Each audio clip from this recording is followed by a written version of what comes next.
माँ तेरे पसीने की हर बूंद को मोती सा चमकाऊंगा, तू सपने बड़े देखना, पूरा करके तेरा शेर शेरनी दिखलाएगा। तो नमस्कार, मैं नितेश पांडे और एक बार फिर आप सभी लोगों का स्वागत करते हैं टारगेट सेमेस्टर में। तो साथियों, आप सभी लोग कैसे होंगे? उम्मीद करते हैं कि बहुत ही शानदार होंगे। तो जैसा कि सभी लोगों को पता है कि फर्स्ट सेमेस्टर आप लोगों ने पास कर चुका, फर्स्ट सेमेस्टर की एग्जाम खत्म हो चुकी और आप लोगों की जो एग्जाम की जर्नी रही बहुत ही शानदार रही और सारथी जो बैच था वो भी आप लोगों के एग्जाम के लिए बहुत ही हेल्पफुल रहा। ठीक है, तो अब आप सेकेंड सेमेस्टर में आ चुके हैं और सेकेंड सेमेस्टर मैं आज आप लोगों को सेकेंड सेमेस्टर के जो सिलेबस है उसको डिस्कस करेंगे और यह भी बताएंगे कि टारगेट सेमेस्टर आप लोगों के लिए क्या खास लेकर आया है, यानी कि सारे चीजों के बारे में डिटेल से हम लोग चर्चा करेंगे। तो देखिए, जैसा कि आप देख पा रहे हैं ये क्या है, ये आपका सोशियोलॉजी का सिलेबस है। ठीक है, क्योंकि जब आप सोशियोलॉजी पढ़ेंगे, सेमेस्टर में जाएंगे, उससे पहले आपको क्या चाहिए? तो एक सिलेबस चाहिए। और सिलेबस क्यों चाहिए? क्योंकि जब सिलेबस आपके पास रहेगा तब जाके आपको पता चलेगा कि भाई कितना हमको क्या पढ़ना है। ठीक है, तो इसके लिए आपको सिलेबस बहुत ही जरूरी है और इंपॉर्टेंट है। तो आइए हम लोग डिस्कस करते हैं बिना देर किए हुए कि सिलेबस में क्या क्या चीजों को आपको पढ़ना है, क्या आप पिछली बार पढ़े हैं, अगर पढ़े भी हैं तो कितना डीप पढ़े हैं। ठीक है, इन सभी चीजों के बारे में एकदम अच्छे तरीके से चर्चा किया जाएगा। तो आइए देखते हैं। यहां देखिए, ये कोर्स टाइटल क्या आपका है? तो society in India, structure of organisation change. ठीक है, ये आपका सोशियोलॉजी का ये कोर्स टाइटल है। ठीक है, इसमें हमको कितना पढ़ना है? तो इसमें मात्र 6 यूनिट पढ़ना है। कितना पढ़ना है? तो मात्र 6 यूनिट पढ़ना है। ठीक है, हम देखेंगे यूनिट नंबर फर्स्ट, इसमें क्या बोल रहा है, इसमें क्या पढ़ना है, इसको हम लोग देखेंगे। ठीक है, इसमें क्या है? तो भारतीय समाज की संरचना देखना है कि भारतीय समाज में किस टाइप की संरचनाएं हैं, किस तरह की बनावटें हैं, उनके बारे में हम लोग देखेंगे। अब आपके अंदर आ रहा होगा कि भारतीय समाज की जो संरचना है, जो यानी कि जो बनावट है, तो बनावट क्या है? पहले आप देखेंगे गांव की बनावट कैसी है, किस तरीके से हमारे भारतीय समाज में गांव है, उसको इस तरीके से हम लोग बात करेंगे। फिर उसके बाद हम लोग देखेंगे कि जो भारतीय समाज में जो कस्बे हैं वो किस टाइप के कस्बे हैं। ठीक है, उस कस्बे में किस तरीके से संस्कृति, किस तरीके से कल्चर, किस तरीके की सभ्यताएं होती हैं, इसके बारे में हम लोग देखेंगे। ठीक है, उसके बाद शहर में किस प्रकार के कल्चर, संस्कृति, सभ्यताएं होती हैं, उसको हम लोग देखेंगे। फिर ग्रामीण शहरी संबंध देखेंगे कि गांव और जो शहर है इन दोनों में संबंध किस प्रकार से होते हैं, इसको हम लोग डिफाइन करेंगे। ठीक है, और साथ ही यह देखेंगे कि भारत में सांस्कृतिक और जातीय विविधताएं, मतलब जो भारत में जो सांस्कृतिक और जातीय विविधताएं हैं वो किस प्रकार से हैं, इनके बारे में हम लोग विशेषकर चर्चा करेंगे। जैसे कि भारत में सांस्कृतिक यानी कि किस प्रकार से जो उनकी कल्चर है, जो संस्कृति, जो सभ्यताएं हैं, उनको देखेंगे।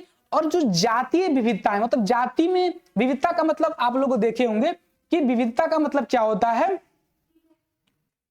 ठीक है, तो हमने क्या कहा कि हमने कहा कि विविधताएं, ठीक है, विविधताएं का मतलब क्या होता है? जैसे उसको कई भागों में उसको बांटा गया हो। ठीक है, तो उसके बारे में बात करें कि मतलब जो जातीय विविधताएं हैं, ठीक है, भेदभाव जो है इनके किस तरह से होते हैं, इनके बारे में हम लोग जानेंगे। ठीक है, तो ये क्लियर आपका फर्स्ट यूनिट में केवल यही पढ़ना है कि जो भारतीय, ठीक है, जो भारत के समाज की जो संरचना, जो बनावट है, मतलब गांव की बात कर ले हम लोग, कस्बे की बात कर ले, शहर की बात कर ले, उसके बाद ग्रामीण शहरी संबंध की बात कर ले कि गांव और शहर में किस प्रकार के संबंध होते हैं। ठीक है, उसके बाद भारत में सांस्कृतिक और जो जातीय विविधताएं हैं, मात्र इनके बारे में हमको यूनिट नंबर 1 में पढ़ना है। ठीक है, किसमें पढ़ना है? तो यूनिट नंबर 1 में पढ़ना है। और हम उसके बाद बात करें कि यूनिट नंबर 2 में क्या पढ़ना है, तो इसको एक बार देख लीजिए। यूनिट नंबर 2 क्या है? भारतीय समाज की बुनियादी संस्थाएं। आपने पिछले यानी कि फर्स्ट सेमेस्टर में आप लोगों ने पढ़ा होगा कि जो जातीय पढ़ा होगा, वर्ग पढ़ा होगा, विवाह पढ़ा होगा, संयुक्त परिवार पढ़ा होगा और धर्म पढ़ा होगा। पढ़ा होगा कि नहीं पढ़ा होगा? बिल्कुल पढ़ा होगा। और अच्छे से अगर आपने बैच में इनरोल हुए होंगे तो आपको बखूबी अच्छे तरीके से उसमें पढ़ाया गया होगा और आप जानते भी होंगे किस तरीके से उसमें पढ़ाया जाता है। तो आप देखेंगे कि जो जाति है वह कितने प्रकार के जाति होते हैं, जाति कौन कौन से होते हैं, जाति किसे कहते हैं, ठीक है, जाति में कौन से वैज्ञानिक किस तरह की अवधारणा दी है, इसके बारे में हम लोग जानेंगे। उसके बाद वर्ग के बारे में कि बंद वर्ग क्या है, खुला वर्ग क्या है, वर्ग कितने प्रकार के होते हैं, कौन कौन से विद्वान वर्ग के बारे में क्या क्या चीजें कहे हैं, इन सब के बारे में हम लोग बड़ी अच्छी तरीके से पढ़ाई करेंगे, ठीक है। उसका हम लोग सोचेंगे विवाह क्या है भाई हिंदू विवाह देखेंगे, ईसाई विवाह देखेंगे, मुस्लिम विवाह देखेंगे, सिख विवाह, मतलब जितने भी जातियां हैं उनमें किस तरीके से विवाह होते हैं, विवाह कितने प्रकार के होते हैं, जाति विवाह, अंतर जाति विवाह, मतलब जितने भी विवाह होते हैं, जो भी क्या बोलते हैं, जो भी थिंकर्स होते हैं, जो भी विद्वान होते हैं, ठीक है, जो भी विद्वान होते हैं, इन्होंने विवाह के बारे में क्या डिफाइन किया है, इसके बारे में हम लोग इसमें जानेंगे, ठीक है। फिर हम लोग पढ़ेंगे परिवार मतलब संयुक्त परिवार। पहले तो हम लोगों ने पढ़ा था परिवार, केवल परिवार के बारे में हम लोग जाना था, लेकिन इसमें क्या दिया, इसमें दिया है कि संयुक्त परिवार, संयुक्त, संयुक्त जैसे है कि सौ, ठीक है, युक्त, युक्त, सौ मतलब सभी और युक्त मतलब शामिल, जिसमें सभी लोग शामिल हो, जैसे दादा दादी शामिल हो, माता पिता शामिल हो, चाचा चाची शामिल हो, बुआ शामिल हो, मतलब फैमिली के जितने भी मेंबर हैं उसमें अगर शामिल हैं तो क्या कहलाएगा, वही संयुक्त परिवार कहलाएगा। और अंग्रेजी में उसको हम लोग क्या बोलते हैं, उसी को ज्वाइंट फैमिली के नाम से हम लोग जानते हैं। बात क्लियर हुआ। तो इस प्रकार के फैमिली, और एक चीज और है कि उनका जो पूजा घर है वह एक में, पूजा घर भी उनका क्या होता है, एक में ही होता है, ठीक है, और उनका पूजा घर भी क्या होता है, सेम होता है, और वो लोग क्या होते हैं, वो लोग उनका रसोई घर भी क्या होता है, एक में ही खाना उन लोगों का बनता है, ठीक है। तो इस प्रकार का जो फैमिली है, ठीक है, इस प्रकार की जो फैमिली है उसको हम लोग क्या बोलते हैं, उसी को हम लोग संयुक्त परिवार बोलते हैं। क्या बोलते हैं, तो उसी को हम लोग संयुक्त परिवार के नाम से जानते हैं, ठीक है। तीसरा देखिए, तीसरा क्या है, भारतीय समाज का अध्ययन करने के लिए इंडोलॉजिकल ऐतिहासिक, ठीक है, इंडोलॉजिकल ऐतिहासिक, संरचनात्मक और कार्यात्मक परिप्रेक्ष्य, ठीक है। इसमें क्या है कि जो भारतीय समाज का अध्ययन करने के लिए इंडोलॉजिकल ऐतिहासिक, संरचनात्मक और कार्य परिप्रेक्ष्य, इनके बारे में अध्ययन किया जाएगा, ठीक है। यह किसमें है, तो यह आप देखेंगे, ये आपको देखने को मिलेगा, किसमें देखने को मिलेगा, तो ये आपको किसमें, तीसरे यूनिट में आपको देखने को ये चीजें मिलेंगी, ठीक है। अब आइए चौथे यूनिट की हम लोग बात करते हैं कि चौथे में क्या क्या चीजें हम लोगों को इसमें पढ़ना है। चौथे में देखिए, जनसंख्या, संरचना और गतिशीलता। इसमें देखेंगे जनसंख्या, हम लोग देखेंगे कि जो भारत की जो जनसंख्या है किस प्रकार से, हमारे समाज की जनसंख्या किस तरीके से, और संरचना और गतिशीलता के बारे में हम लोग देखेंगे कि किस तरीके से हमारी समाज गति कर रहा है, किस तरीके से समाज की जो गतिशीलता है वो किस प्रकार से है। जनसंख्या की विश्लेषण, ठीक है, इसके बारे में हम लोग देखेंगे। उसके बाद हम लोग बात करेंगे जनसंख्या विस्फोट के बारे में, ठीक है, जो जनसंख्या विस्फोट है वह किस टाइप का है, इसके बारे में हम लोग इसमें देखेंगे। उसके बाद बात करें हम, तो भारत में जनसंख्या नीति, भारत में जो जनसंख्या नीति है किस प्रकार से है, इसके बारे में हम लोग बात इसमें करेंगे, ठीक है।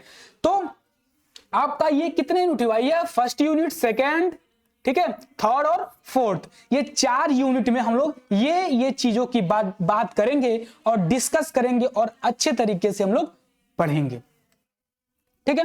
तो आइए इससे पहले हम लोग इसमें इसको देखते हैं, ठीक है। जैसा कि आप मेरे सामने आप पीछे देख पा रहे होंगे, ये सारथी बैच है, जो सारथी देगा साथ, अब हर बच्चा करेगा सेमेस्टर में टॉप, ठीक है। तो और पेश है सारथी बैच बीए सेकेंड सेमेस्टर के लिए, ठीक है। ये क्या है, ये बैच आप लोगों के लिए आ चुका है। जैसे आप फर्स्ट सेमेस्टर में आप लोगों के लिए एक बैच लाया गया था और बैच में हर एक चीजों को अच्छे तरीके से आपको बताया गया था, उसी प्रकार से इस बार सेकेंड सेमेस्टर में भी आपको एक बैच मिला है, ठीक है। और बैच में क्या क्या चीजें रहेंगी उसको भी हम बताते हैं। तो देखिए 100% आपको सिलेबस कवर मिलेगा, इसमें 100% सिलेबस आपको इसमें पढ़ाया जाएगा, ठीक है।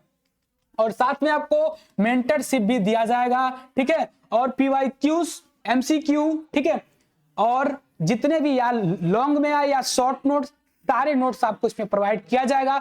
जिस भी तरीके का एग्जाम हो, या एमसीक्यूज बेस्ड हो या लॉन्ग में हो, जिस तरीके से एग्जाम होगा उस तरीके से आपको इसमें पूरे अच्छे तरीके से करवाया जाएगा। पिछले बार आप समय कम होने के कारण आपकी तैयारी जो थी कहीं थोड़ा बहुत अगर छूट भी गई होगी, तो इस बार पूरे टीम हमारी पूरी अच्छी तरीके से तैयार इसमें है, ठीक है। और एक चीजों को आपको इसमें बताया जाएगा, और इसमें ये नितेश सर इसमें आपको पढ़ाएंगे, यानी कि मैं सोशियोलॉजी आपको पढ़ाने वाला हूं। उसके बाद ये डीके सर, ठीक है। उसके बाद आपको ये सारे ये सर जो है इसमें पढ़ाएंगे आपको, ये फैकल्टी का टीम है, ठीक है।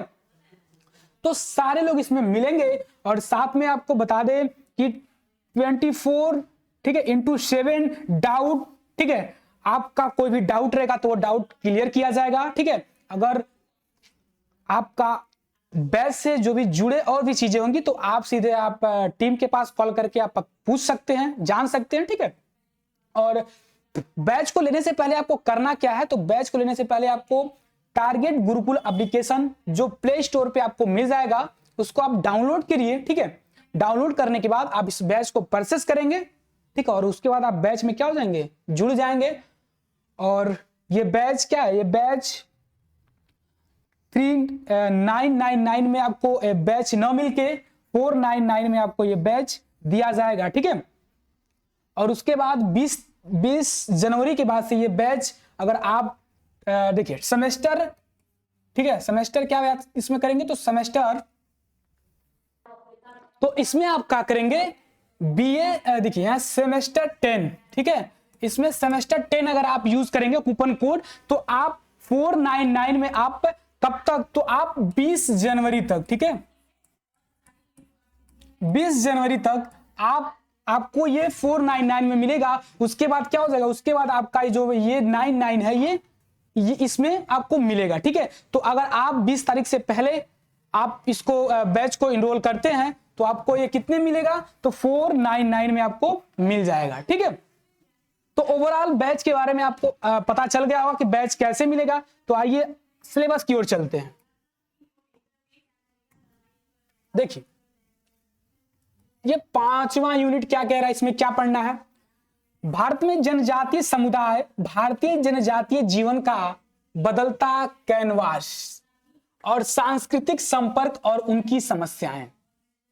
भारत में जनजातीय कल्याण नीतियां, तो इसमें क्या पढ़ना है कि जो जनजातीय समुदाय है, ठीक है, वह भारतीय जनजातीय जीवन का बदलता कैनवास किस प्रकार से इसका है, और सांस्कृतिक संपर्क और उनकी समस्याएं, ठीक है, समस्याएं, इसको हम लोग देखेंगे कि सांस्कृतिक संपर्क में किस प्रकार से उनकी समस्याएं उत्पन्न हो रही हैं, इसके बारे में हम लोग अध्ययन करेंगे, ठीक है। उसके बाद हम लोग देखेंगे कि भारत में जनजातीय कल्याण नीति किस प्रकार से है, किस प्रकार से भारत में जो जनजातीय कल्याण नीति है किस प्रकार से लागू किया जाता है, इसके बारे में हम लोग इसमें देखेंगे, ठीक है। उसके बाद छठा यूनिट की बात करें तो भारतीय समाज में परिवर्तन और परिवर्तन, भारतीय समाज में परिवर्तन और परिवर्तन, मतलब भारतीय समाज में किस प्रकार से परिवर्तन हो रहे हैं इसके बारे में हम लोग देखेंगे, ठीक है। और साथ ही यह भी देखेंगे कि भारत में उभरते सामाजिक वर्ग बहिष्करण और समावेश, किस प्रकार से भारत में जो सामाजिक वर्ग है किस प्रकार से उसका बहिष्करण हो रहा है और समावेशन हो रहा है, इन सभी चीजों को एकदम डीप तरीके से अध्ययन करा जाएगा, ठीक है। तो उम्मीद करते हैं कि सिलेबस को आप अच्छे तरीके से समझ चुके होंगे कि किस प्रकार से क्या क्या चीजें पढ़ना है, क्योंकि जब आप जानते हैं कि हमको क्या पढ़ना है, किस प्रकार से पढ़ना है, तो और भी चीजें क्या होती है, बहुत ही आसान हो जाती है, और जब आसान होती है तो कुछ भी आप कर जाते हैं, ठीक है। तो बैच को आप देखिए, बैच को आप परचेस करिए, ठीक है, और जुड़िए हम लोगों के साथ और जुड़ के अपनी एक शुरुआत कीजिए, ठीक है। तो थैंक यू सो मच, और मिलते हैं आपसे फिर अगले वीडियो में। तब तक के लिए थैंक यू सो मच।